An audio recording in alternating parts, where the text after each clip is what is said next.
Hi, everyone. Ed Bixby here from the Global Green Burial Alliance with my co-host Gretchen Spletzer. And we have a star-studded cast that Gretchen will introduce. So take it away. This is our monthly forum. Hi, everyone. I'm Gretchen Spletzer, and I am one of the committee members of the Global Green Burial Alliance. And tonight our topic is green burial in the state of Kentucky. And we put this little group together starting from a wonderful Facebook group called the Kentucky Community Death Care. It's a great group, and there's just a lot of activity in it and people who want to promote green burial for families and the environment. So I'm going to just introduce our panel and then we'll get into the discussion. So tonight we have Sarah McNamee. She's in Louisville, Kentucky, a licensed funeral director and embalmer. She's committed to providing unwavering support to families during their most challenging moments. She began her career in 2016 and is passionate about green funeral practices and is continually learning and incorporating eco-friendly methods to offer families and sustainable options, which we know there's a lot of those coming around. And then we have Susan Flynn. She has The Gentle Journey in Louisville, Kentucky. She is a speech pathologist by trade and has worked in death and dying and advanced care planning as a passion.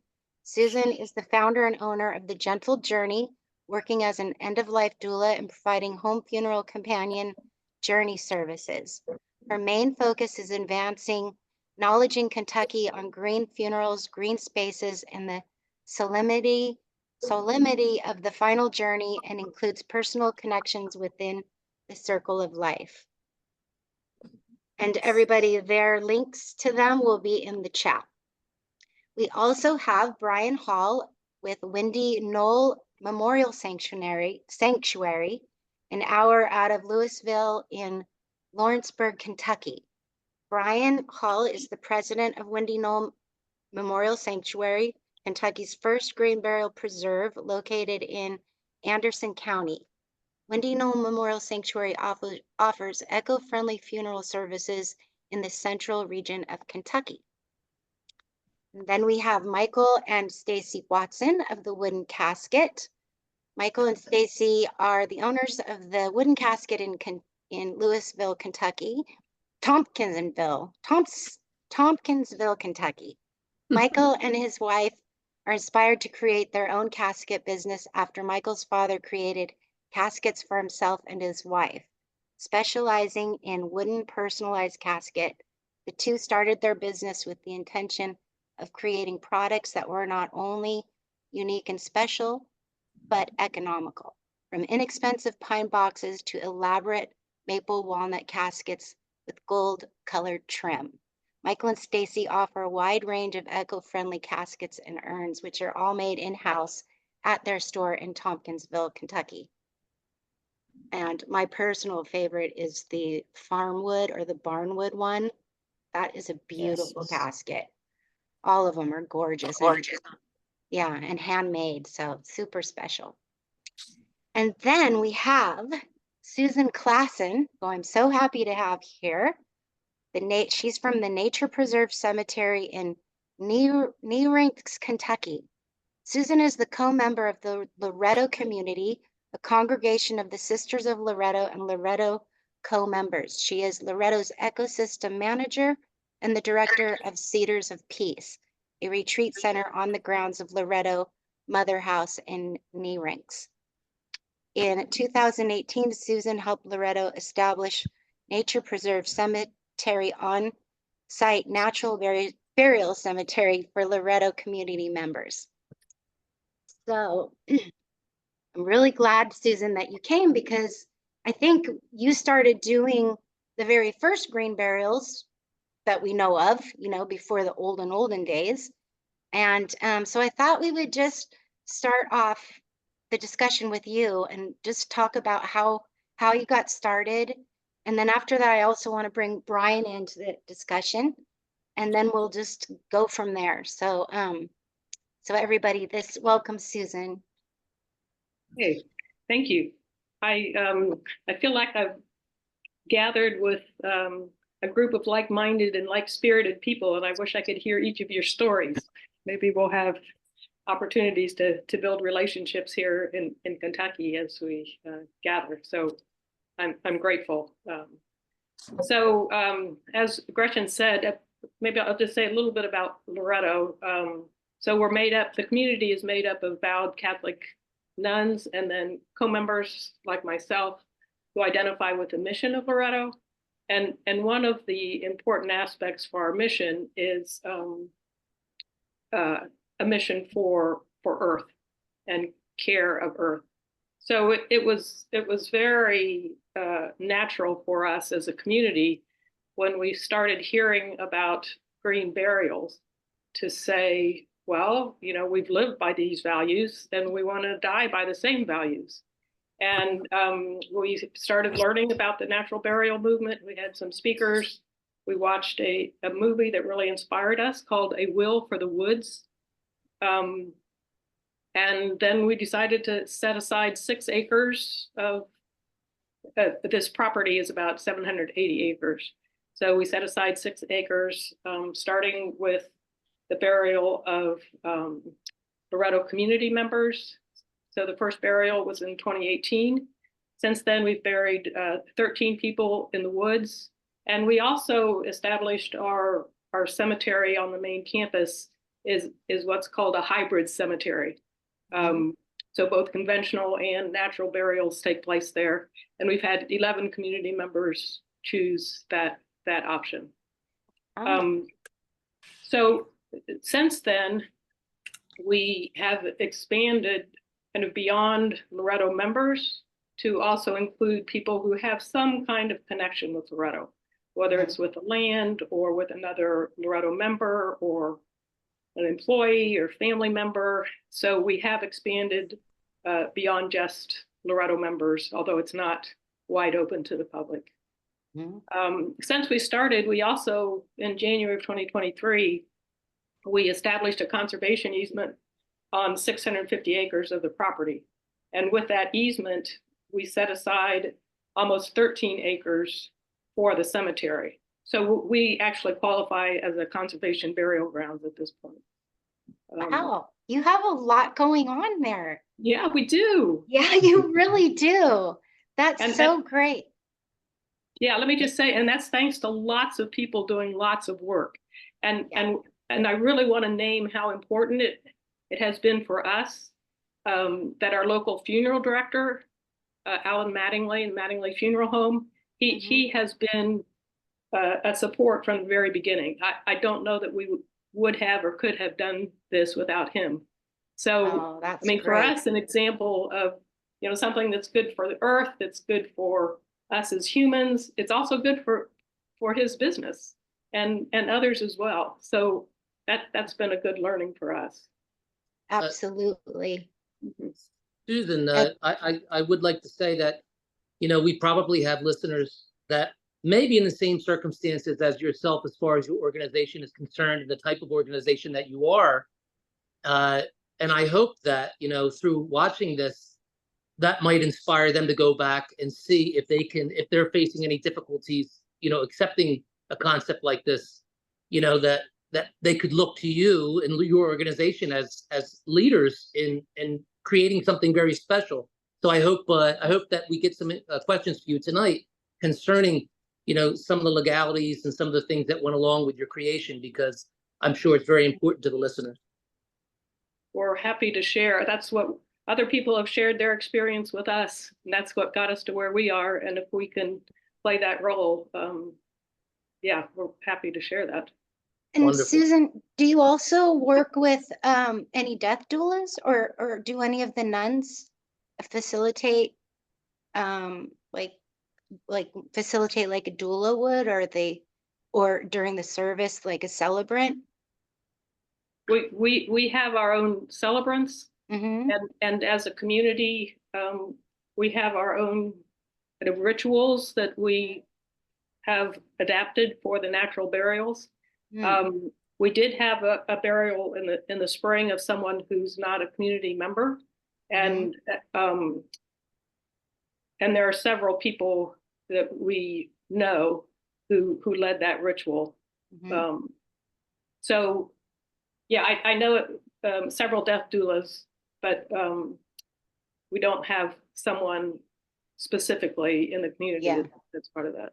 Yeah.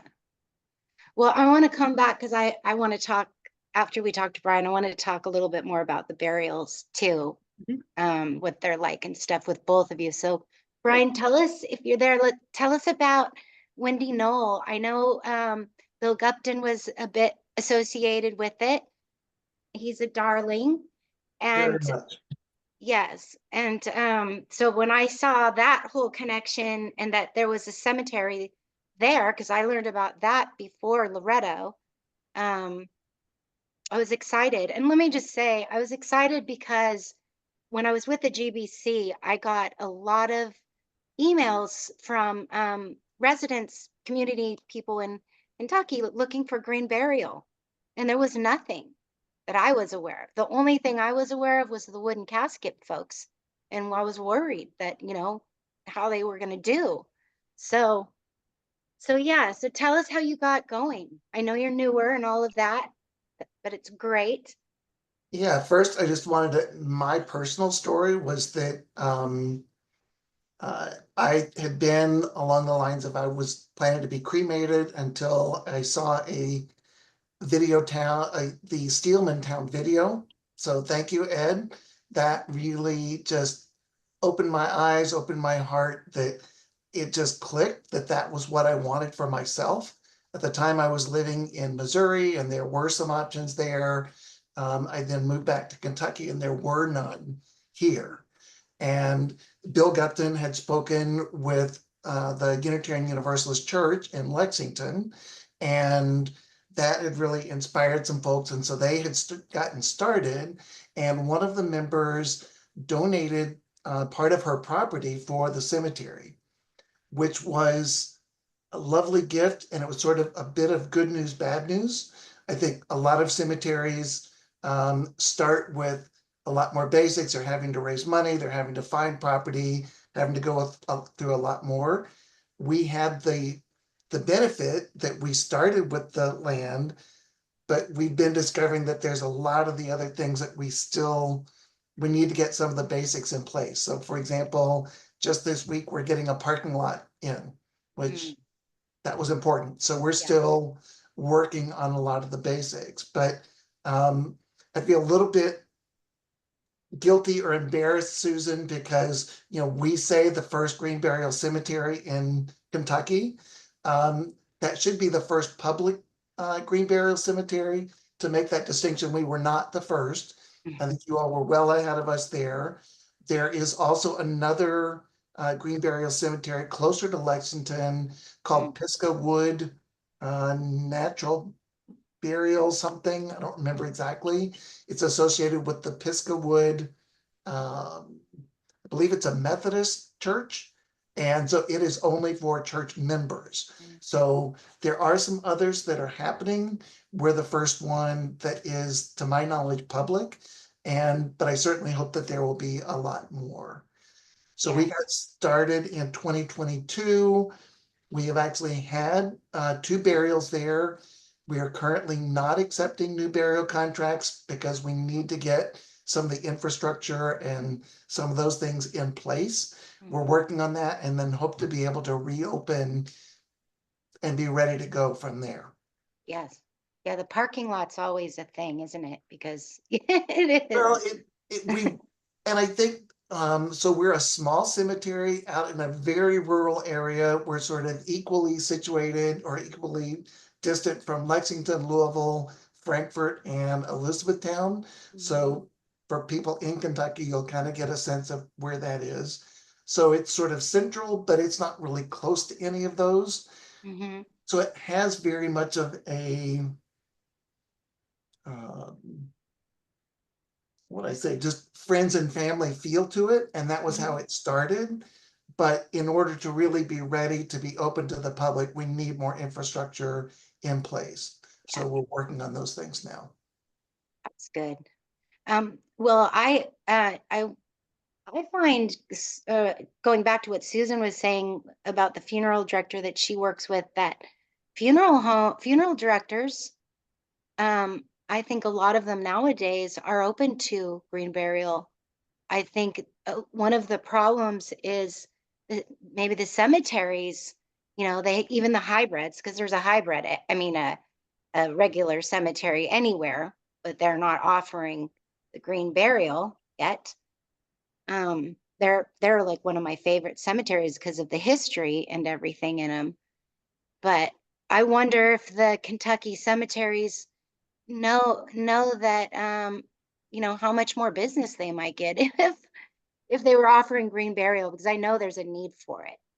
And I know when people learn about it, their mind is changed,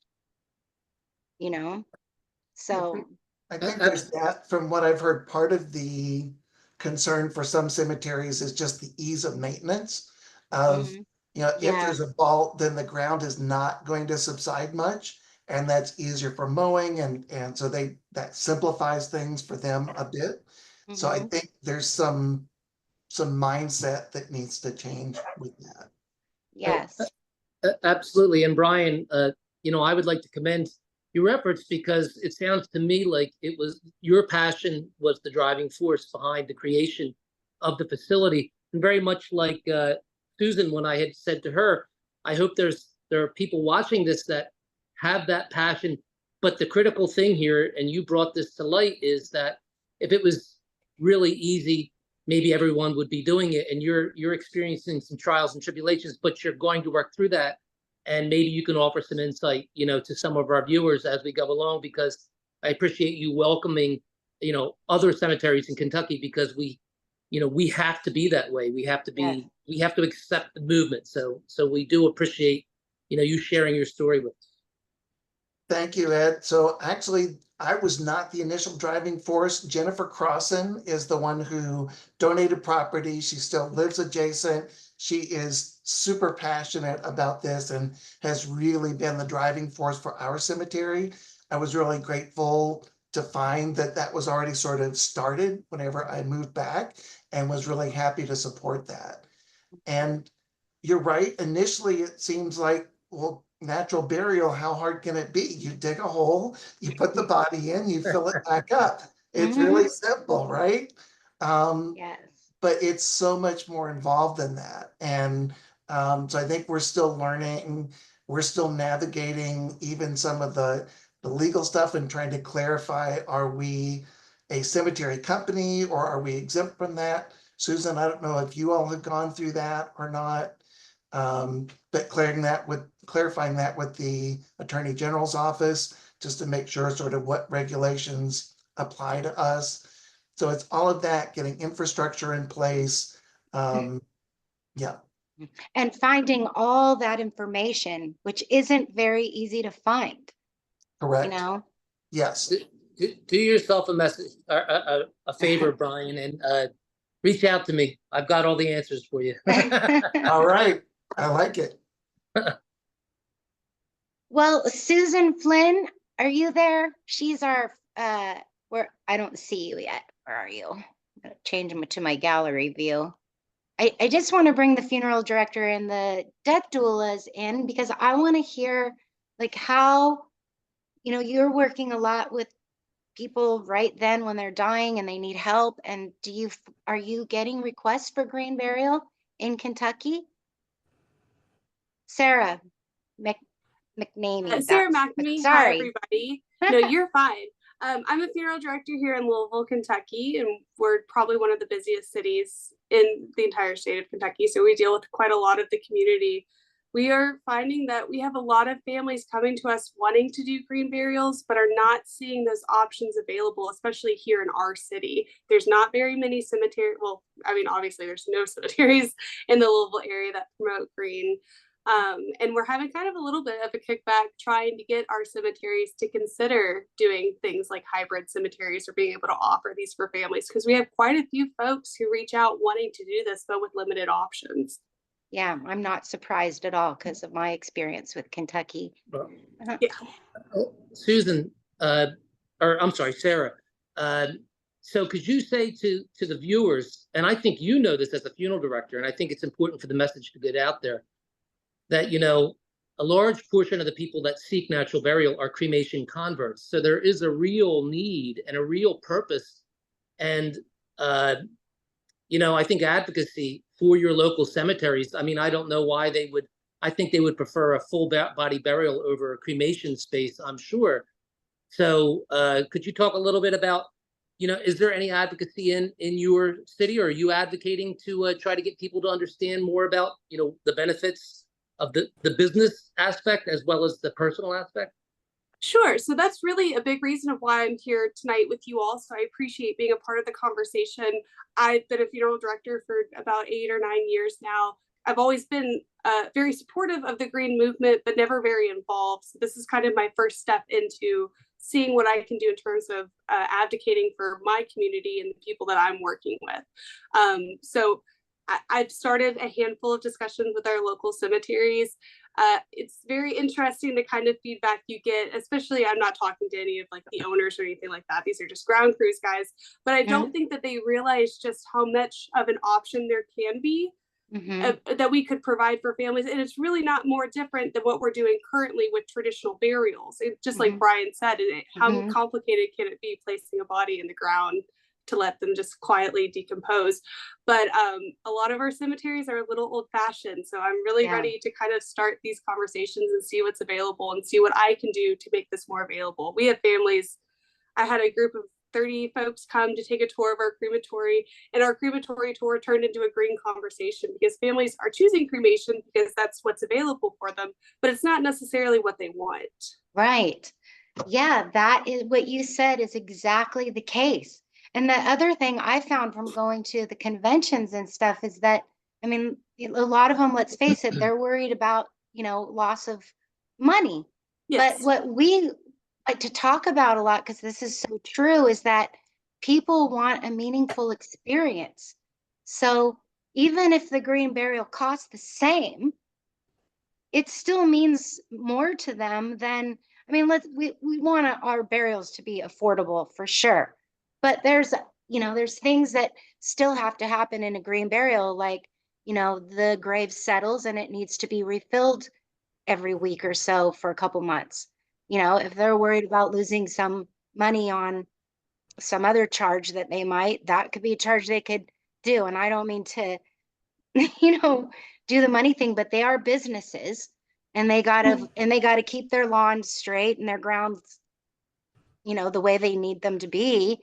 But there's just options, like you said, there's ways of doing it. Not only that, I get all excited because the ways that you can do it are exciting, you know? And then you bring more people into the cemetery because they had such a fulfilling experience in a really difficult time. And this is a win-win for everybody, I think.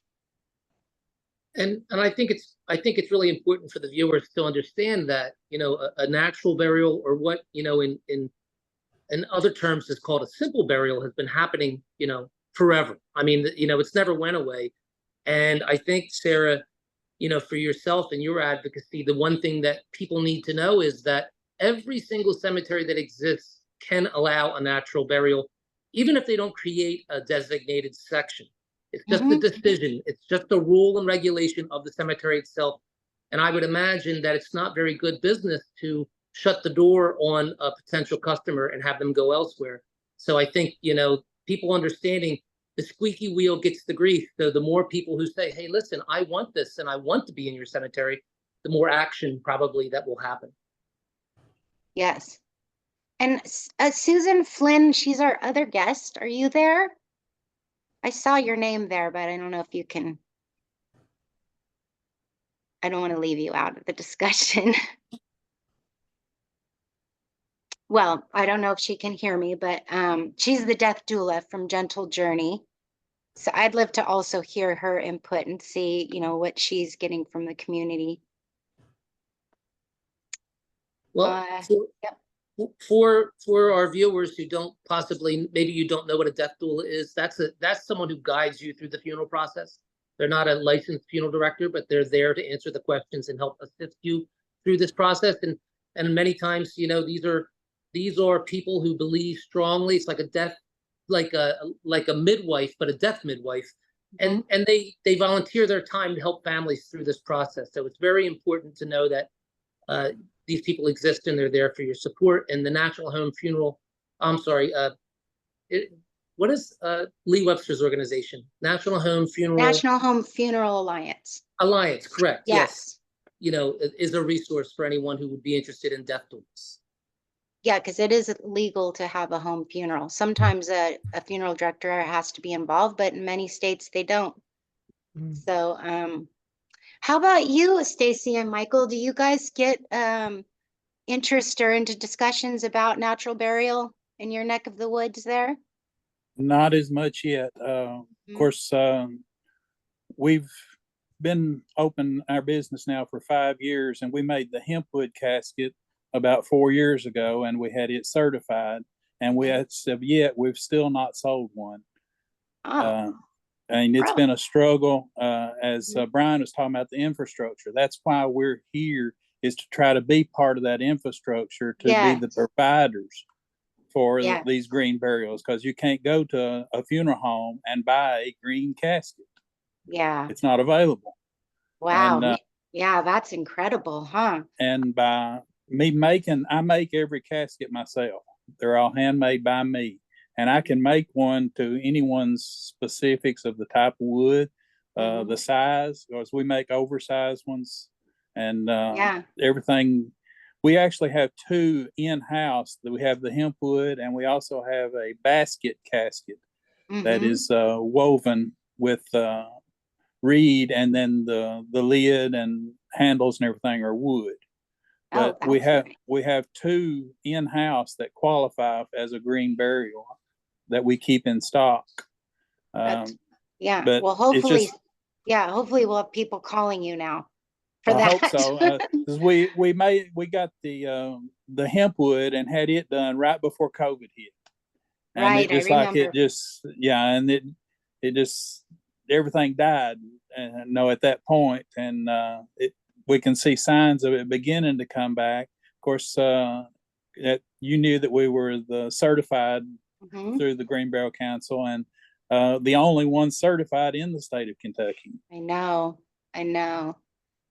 Well, that's why we're doing this, is because we need to bring all of you guys together and share this, so that people know, that this is a movement that's growing, and Kentucky's going to be a part of it, because there's just no reason not to be.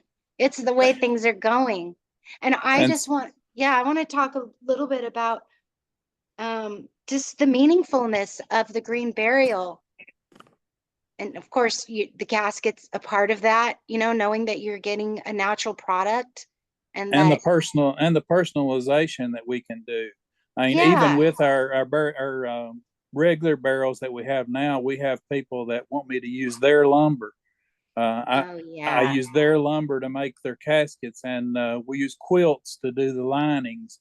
And we offer them, if they have an heirloom of their own, they can bring that in, and we use that for the lining. And we try. Oh my gosh! And by every casket I make could be green. I mean, most of them are just depends on the finishes that I put on them. Yes. Absolutely. I didn't know that. I didn't know that you would personalize them with somebody's quilt. You probably would, burn writing in them with a wood burning pen or something, and all of that you could do. We have a small CNC that we do engravings and stuff like that to personalize. And of course, the quilts, I use that for the lining on the inside of the casket. I have to cut them up and everything to do that. But we've had a lot of people that, even from one gentleman had a UK quilt that was signed by Tubby Smith and other players that they brought in. That was what I used for the lining. Yeah. Well, that's what I mean about the meaningfulness. That's what people want, especially since COVID. They're more aware of death. They are interested. Were you going to say something, Brian? Yeah, Michael, I'm curious, have you considered working with any shrouds? So you talked about you're already working with blankets. We're really interested in a local source of burial shrouds. the sewing, I do all the sewing and everything with the quilts, and that's about as far as I can go. Got it. Okay. Well, Yes, sir. Michael and Stacy, what's the silver lining here is, I understand that you haven't sold any of your eco line caskets, but you are actually serving in a capacity very similar to what we're doing within the movement. You're reaching out to the sensibilities of the customer. So you really are already in the thick of things. It's just a matter of Yes. connecting the dots. Right. And the one thing that I did want to mention to you, if I were you, I would take the opportunity to reach out to if you have any type of Jewish organizations, within the state of Kentucky, that is, they've practiced natural burial practices since the dawn of time. Probably be a great resource for you. And I think maybe now meeting Sarah and Brian and Susan and all the wonderful people here, and we'll show your support. And also, I want to put in there, if you're not already, if you haven't already signed up with us, please do, so we can get you some exposure. Yeah, join our network. Okay. That'd be her part. It's free, so no Yeah, it's charge. free. Free. Of course, we have been in contact with Gretchen since when I did the first hempwood. Yep. Yep, I remember. I was just starting out back then, and then COVID hit, and then all hell broke loose, it seemed like. Yeah, it was really a pleasure meeting you guys now and being able to really talk and stuff about Kentucky and what you do and the personalization. And that hempwood, so that I tell a lot of people they come in. Of course, the only place they make that hempwood is in Murray, Kentucky, and we are the only ones who have gotten wood from them to make a casket. So we know that we have the only hempwood casket in the world. Wow, that's awesome. So they grow the hemp in your state? Yeah, they grow it and process it and they've actually patented it as a wood, as a lumber. Oh, that's awesome. And we got the lumber from, I have 2 in the store. I have number 1, which I'm not planning on selling yet because it's the first one but we have another one on hand and ready. But wow, it's been a struggle trying to, with our business. The funeral homes don't want to work with us because they don't get the sales of the caskets. Yeah. Well, hopefully when people learn that, that you're there, and I mean, I'm sure people who've reached out looking for green burial at least would have liked to have a green casket, even if they had to have a vault, or maybe they just went with cremation because they couldn't do what they wanted in the cemetery. Well, in Kentucky, everything is regulated by the cemetery. The cemetery, they gotta say yes. A lot of our country cemeteries do not require a vault. Oh, wow. Already practiced. My parents both passed away within the last 5 years, and the cemetery that they're buried in, neither one were placed in a vault because my dad had made his and my mom's casket, and they both specified that they did not want a vault. So, but most are, and a lot of your country cemeteries do not require it. That's great. I mean, so I don't know what the holdup is then. I don't know why they won't just do green burial then.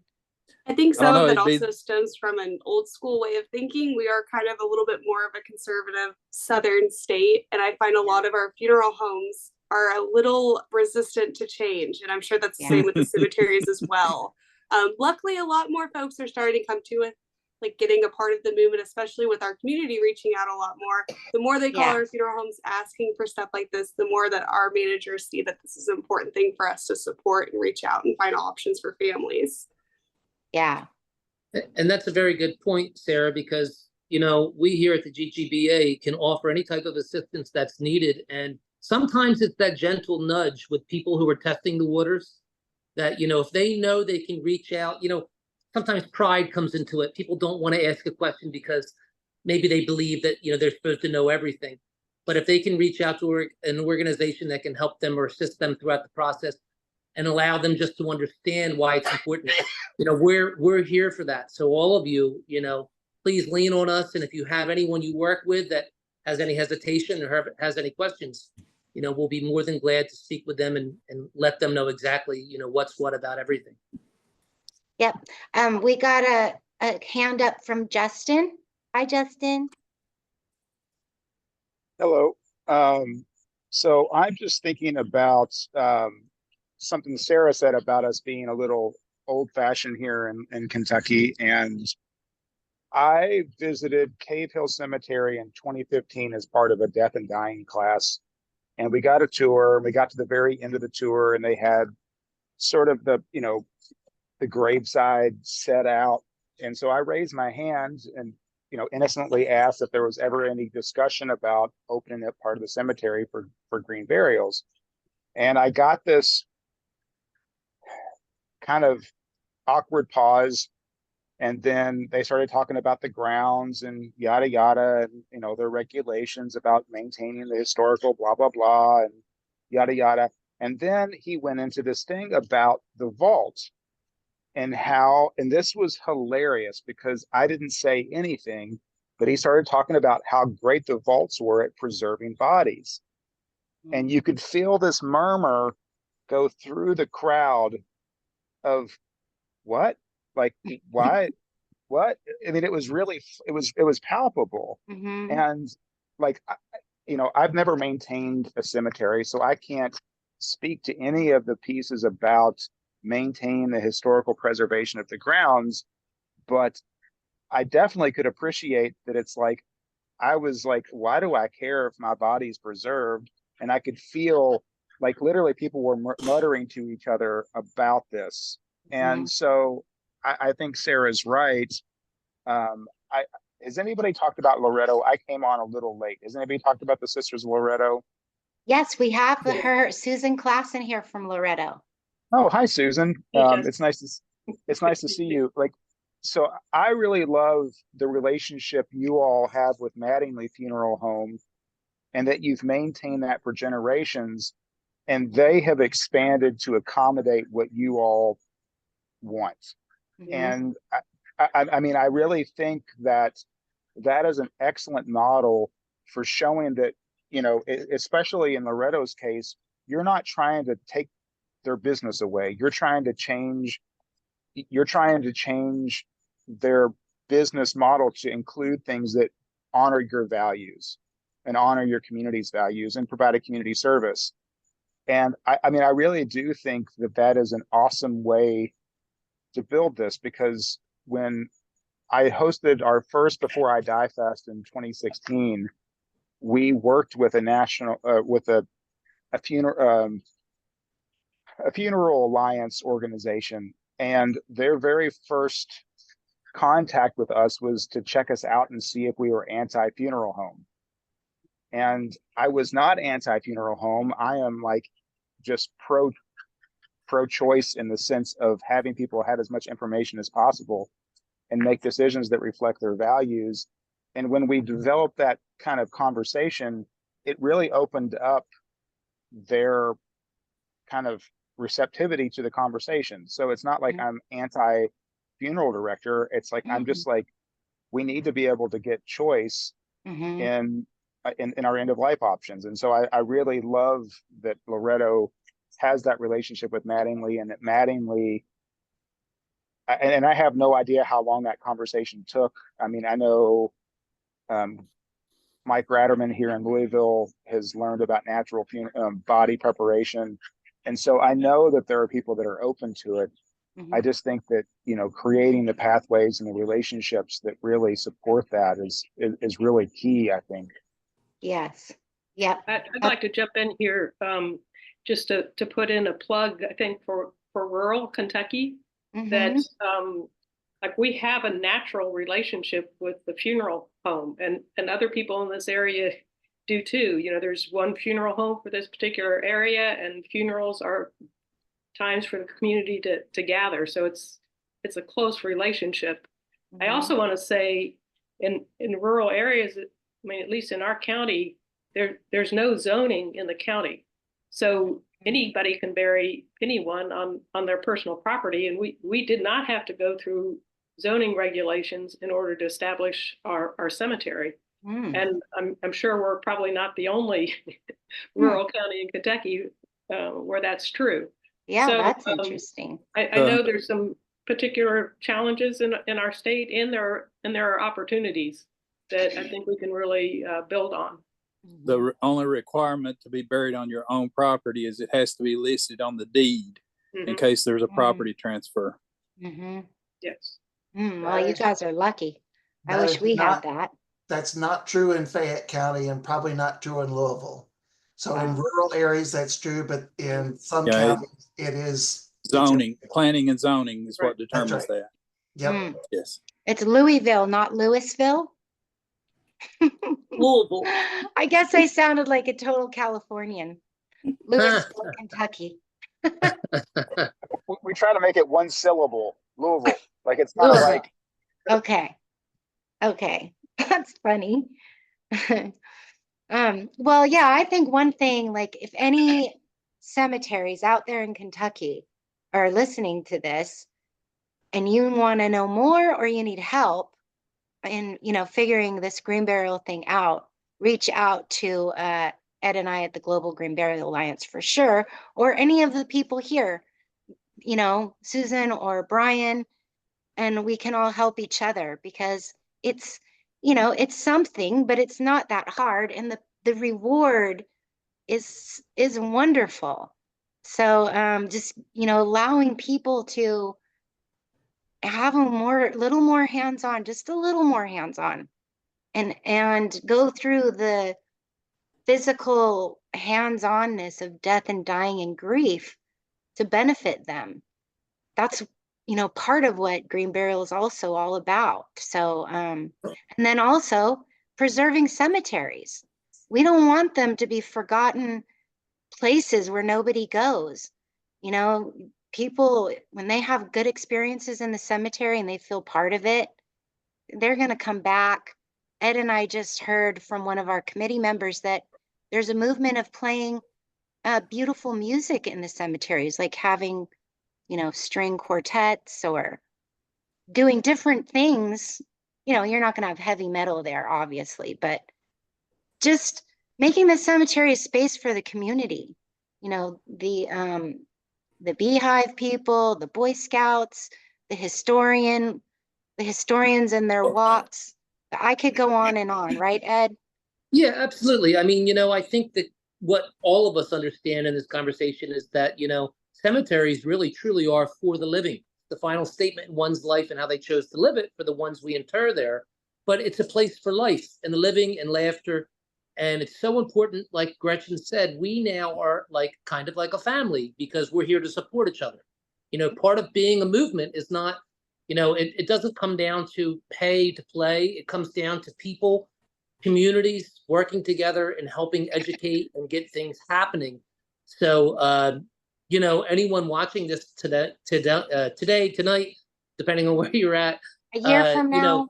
yeah, absolutely. Reach out to us because now, unbeknownst to the people we have here, now they're part of our family too, and I'm sure they agree with that consensus. And I think it's probably a great time if we have any questions for our guests. Do we have any questions coming in yet, Gretchen?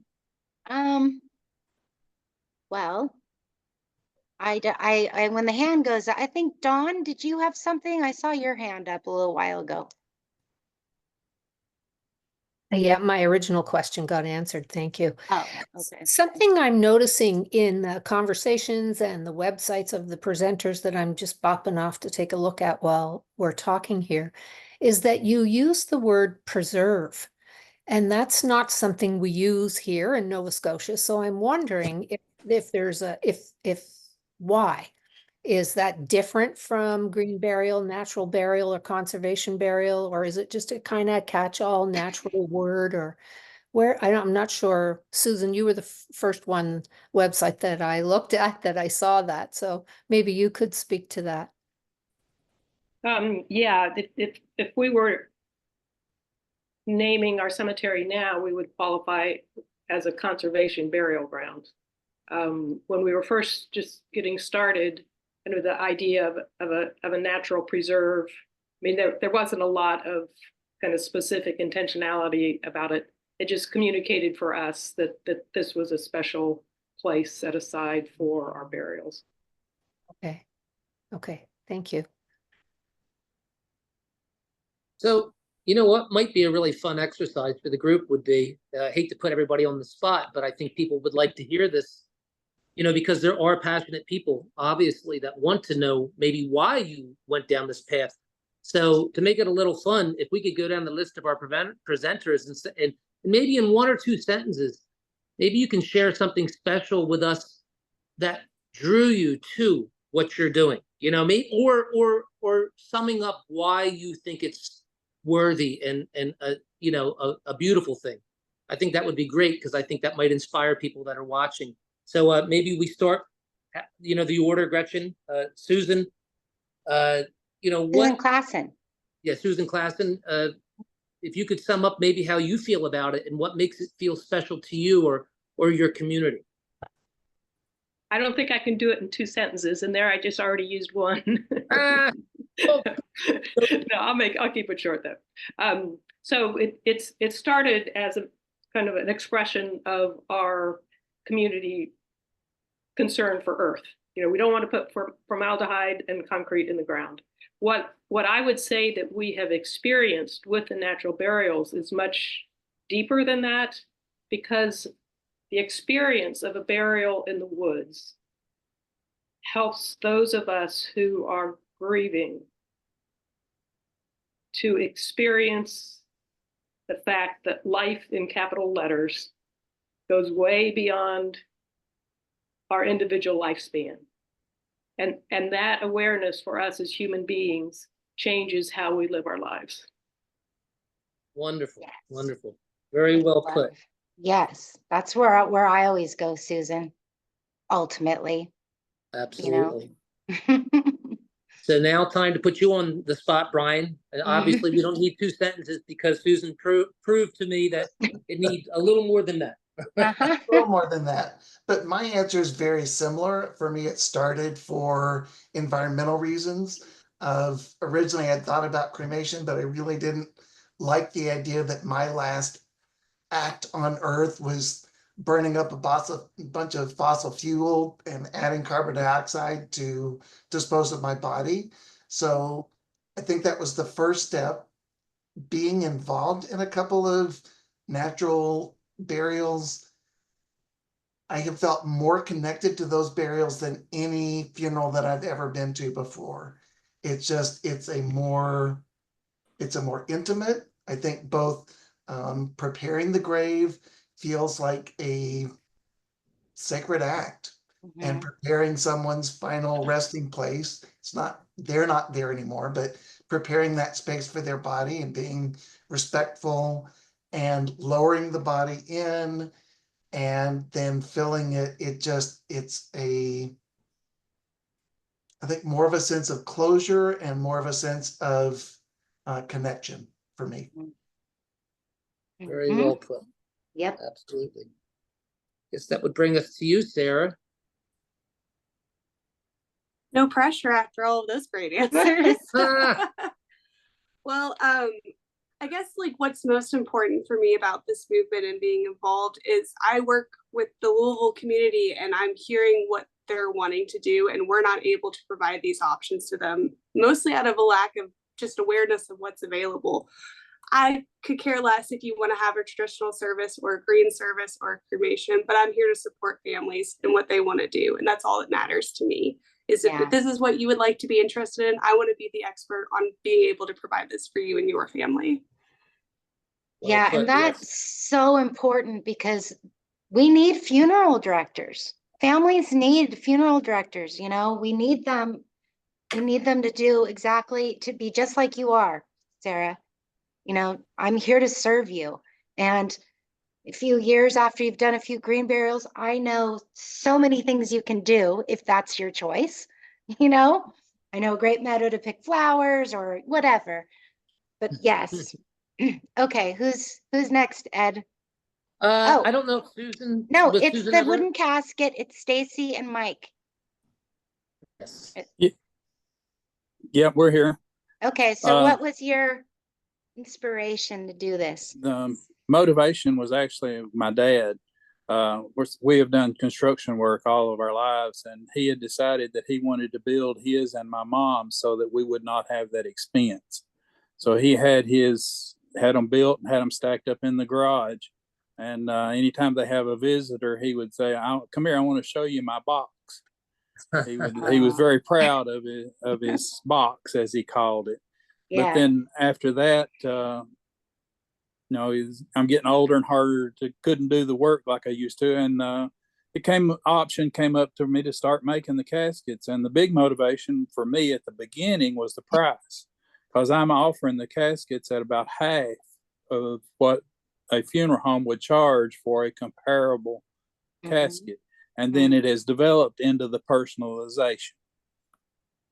yeah,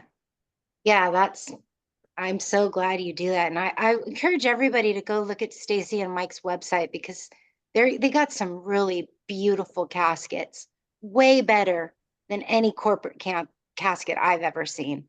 It's And hard to half the believe that price. they're even handmade, because they're so wonderful. Absolutely. So- Well, I just want to thank everyone who participated tonight. I mean, this was when I said a star-studded group, I meant it, because you're pioneers in Kentucky. You are making a very huge difference. You may not realize it now, but over time, you'll look back on this and say, "Holy cow, look what we've created, and look how we've changed people's lives." Because ultimately, that's what you're doing. You are all of you possess the ability, and you've all said things that are key ingredients to being successful. So the Global Green Burial Alliance is here to serve not only the consumer but the funeral provider in any capacity we can, whether it comes to support questions. We want everyone watching this today and in the future to support these individuals and help connect these dots in Kentucky. It's a beautiful state, and you guys are, believe it or not, leaps and bounds ahead of many others. So consider yourself very lucky. And yeah, I mean, it's been a wonderful conversation. Yeah. And someday, people maybe not too far away, some people are going to be calling you guys going, "Hey, I got some land. I want to open a cemetery. What do I do?" Because you'll be the pioneers. That's right. And I just want to say from my heart to Kentucky that, and to all the people who are involved in death care, the traditional, the conventional, the natural, that this whole thing is about serving families, giving them what they need and when they need it, in a way that they want it and in a way that they can connect. And as Susan said, so that they can have some healthy grief and live a better life through what death teaches us. And green burial, I can't think of a better way to go through a death than that way. So that's my 2 cents. Yeah. Well, you guys, we were right on the nose at 4:59. Unless there's any other questions, we could wrap this up. Or if anybody have any last thoughts or things they want to share? No? Well, that's good then. We had a good one. Absolutely. Yeah, Thank you well, all for hosting this. Thank you. Yes. you're So very just welcome. just to let you all know, Walt is gonna do an encore of NOR next month for August. And then September, we want to do Indiana State, because they're another one that really needs some attention. And Ed and I are just going from there. So you guys ever know of anybody who's doing great work out there who needs recognition, hit us up, and because we'd love to spotlight them. So really Anything thankful. happening in North Carolina? I guess I could just email you, but I think there's a couple things. I know Yeah. there's a conservation cemetery there, Robinson, I think it's called, Yeah, or Robinson there's Funeral several. Home's part of it. Yeah, there's several different initiatives down in North Carolina and South Carolina. So visit our website, you should see some lists of providers or reach out to us and we can share that with you. And the other thing I Yeah. want to tell everyone watching too, remember Gretchen and I, we went on a little vacation, but we're back. We're going to be doing our spotlights weekly again. So tune in for that. And then Mhm. we have our new series, Ask the Expert. And Mike Mitchell will be the host, co-host with me. And we're going to have you guys ask a funeral director the questions that, you might want to know. And so tune in. That'll be, I think, August 6th. So yeah, stay tuned. So Ed Bixby from the Global Green Burial Alliance with my co-host Gretchen Spletzer. Thank you, folks. We've had a great one here. Yep. Thank you. And thank you, panel, for showing up for this. I so appreciate it. Truly. Thank you. So, yeah. And share this recording with everybody you know. Yeah, and send Okay. us your links so we can help you guys out too. We'll get you copies of this if you want it. Okay. Yes. Okay. Bye, everybody. Bye. Hi, thank you. Bye.